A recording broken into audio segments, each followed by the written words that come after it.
Kalike Namaha. To book your astrological consultation, please visit my website.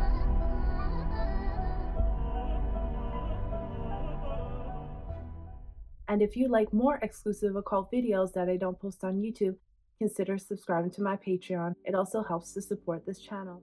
Okay, let's get into this video about the month of December 2024. We're at the end of the year, I can't believe it. So how does it end? Well, we start off with the new moon in Jesta Nakshatra in Scorpio, which can be on November 30th or December 1st, depending on where you live. But this will be the energy starting off the month. So this is frustrations in family matters. Groups and alliances may split.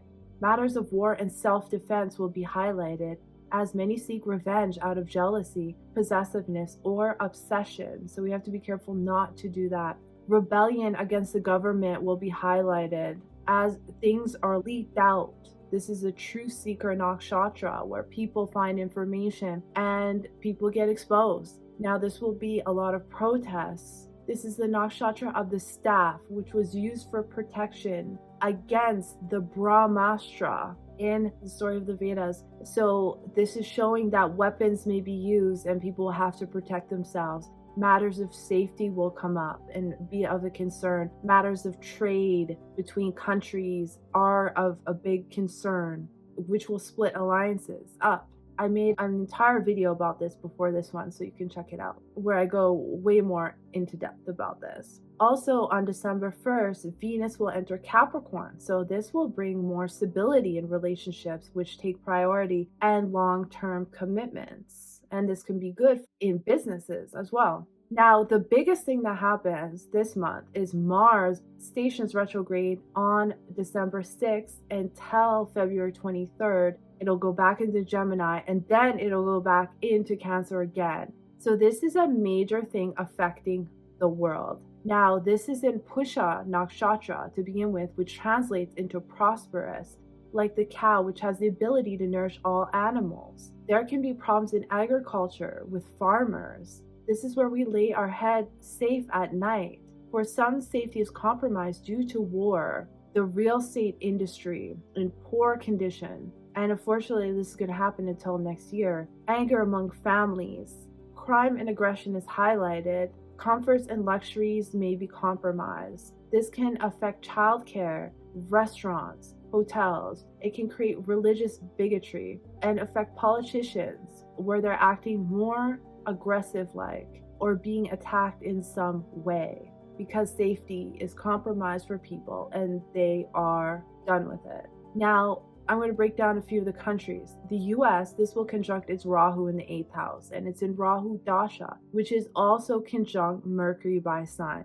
This can create a massive transformation in the matters of finance for the country, massive highs and lows. I say that because Rahu can amplify things. The 8th house is public debt, so it can amplify public debt. It's foreign debt, trading, and stock markets. So the stock markets can hit highs, but it can hit lows. And this could be because of the trade with other countries, because of the tariffs. But Mars is also the lord of the 12th house of losses, so it can amplify losses. This is also matters related to insurance, companies, pensioners, social security benefits, and a risk to people through war. It is aspecting its natal moon in the 3rd house, and it's undergoing Shawtee right now, which can affect short-term travel, transportation, and it can anger the population and neighboring countries. So something that is revealed in war or money or its reputation and its leaders can affect it. This is also a critical time for Russia and Ukraine, which I made an entire video about, which relates to this transit. So you can check that out on my channel. India, this will conjunct its Mercury and Saturn by sign, but it also has Moon, Venus, and Sun in the sign as well. So this will affect many things in the country. This could be an entire video on its own, but it can create losses or death from transport, problems with trade and neighboring countries, communication issues, just to name a few things. Israel, this Mars will make an exact conjunction with its moon in the 11th house, causing a mass transformation which involves neighboring countries, matters of war, and this will anger the population. This will affect the homeland of the population of Canada, possibly trade as it's conjunct Mercury, neighboring countries, the war and conflicts, travel and transportation. December 11th, Mars will oppose Venus, and tensions in relationships, business matters, matters of government, matters involving women and family, probably because of the holidays, and a lack of security is felt. And this is just a warning to those who may be in bad relationships. This can also denote domestic violence, so just be careful, and warning people that if you are in these types of situations, it's important to get out, especially if you see certain transits coming up as well, for your own safety. I've been there, so that's why I'm telling you this. No judgment. Then on December 14th, Mercury retrograde will end. So we'll have a lot of problems with communication, travel, and all. There's still problems with travel all month, but the Mercury side will end halfway through. So that's good. And then December 15th, we have a full moon in Taurus, which is what we value. It's about our possessions, food, money, family. And the focus here is on long distance travel. This is for the holidays. Jupiter and Moon will be conjunct, which creates a Jaga Kashara Yoga, which is very auspicious yoga in astrology.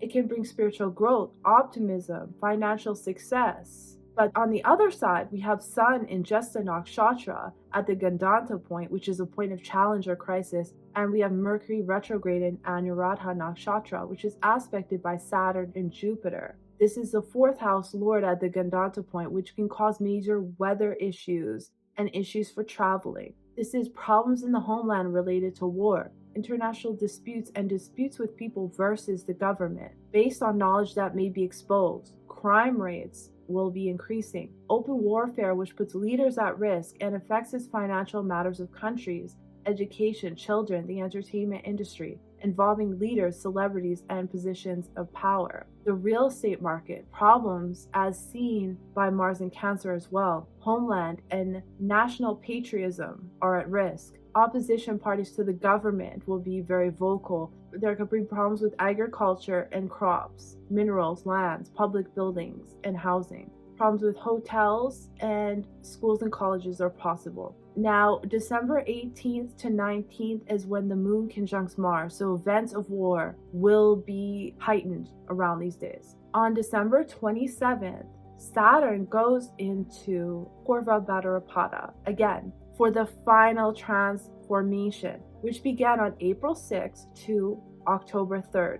So we will be moving forward again on the themes that we experienced during those times. And this will transform you for the next 28 years. Now think about whatever happened to you during that time, you're going to revisit that again for a final time. Now, Purva Bhadrapada was all year round exposing celebrities, the dark elites, secret societies, dark agendas, and matters that are very diabolical, very dark, very sinister. So if you went through any of these things, you're going to revisit it again so it can end. And this will be the celebrities again, maybe the court cases that were ongoing that resume.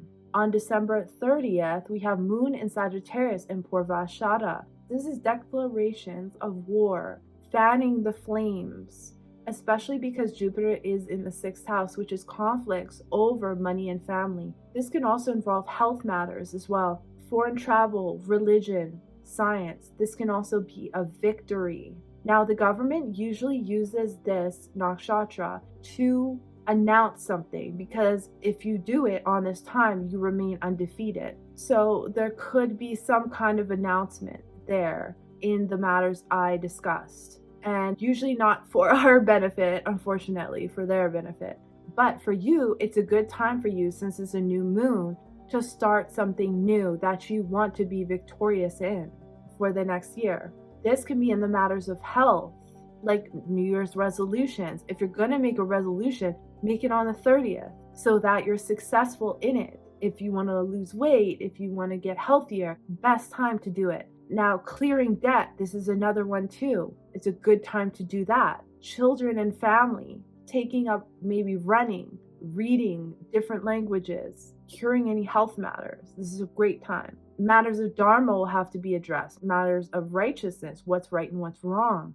This is also good for high functions and luxury gatherings. as this is the new moon for New Year. So a lot of people will be going out to parties and dressing up in fancy occasions. This is ruled by Venus, so looking beautiful. It's great for masquerade parties, as this nakshatra is ruled by the fan, and the fan is for concealing the face. But weather disasters are very likely. And then at the end of the month, we have Venus going into Aquarius. And then it turns from now the focus and the compassion goes towards the people and how we can serve others. So that's just a little bit about what I see. I thank you so much for watching. I appreciate all of you, and I'll see you in the next one.